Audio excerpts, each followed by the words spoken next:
এই পৃথিবীতে কারো বাবা সন্তানকে এভাবে আল্লাহ রাস্তায় সঁপে দেয়, এই ভিডিওটা দেখলে বুঝতে পারবেন।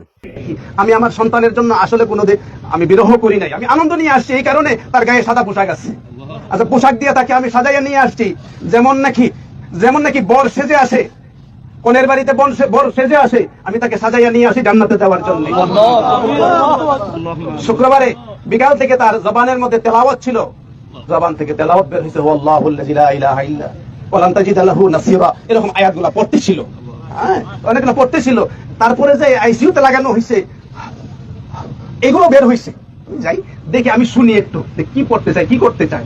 তো বাসায় আসলেও কোনোদিন গোসল করে খালি গায়ে বের হয় নাই। আমি বলতাম যে এখানে তো কেউ নাই, না থাকলে কি এটা একটা পর্দা না?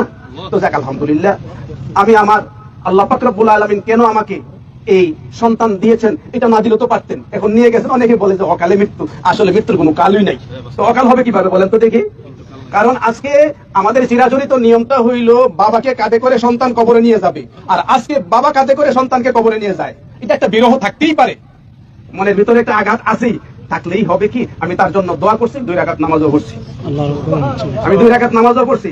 গত রাত্রে অনেকক্ষণ পর্যন্ত তাহাজ্জুদের নামাজ পড়ে আমি দোয়া করছি যে আল্লাহ, যদি তার হায়াত থাকে দাও, আর না হলে ইমানের সাথে আর কষ্ট না দিয়া আইসিইউতে যে কষ্ট যারা গেছেন বুঝেন, আর যারা যান নাই আসলে বোঝার সুযোগ হয় না, আর যাওয়ারও দরকার নাই আমি মনে করি। আমি আসলে একদিক দিয়ে হইলো আনন্দ নিয়ে আমি চলে আসছি, আমার মধ্যে কোনো বিরহ নাই।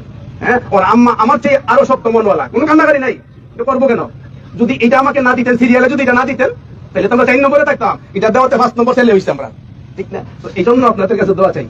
আমি হাসি মুখে কিন্তু আসলে সারাটা ঢাকা থেকে আমি পর্যন্ত আসছি। বাইতুল মুকাররমের সন্তানটা জোহরের পরে নামাজের কথা ছিল, আসরের পরে হয়েছে। হাজার হাজার ছাত্ররা এখানে প্রমাণ করতেছে যে আমরা আসরের পরে আমরা আসতেছি। আমরা সাইফুর রহমানকে আমরা অত্যন্ত ভালোবাসি, দেখা না হইলেও আমরা জানাজায় যেন শামিল হইতে পারি। এই জন্য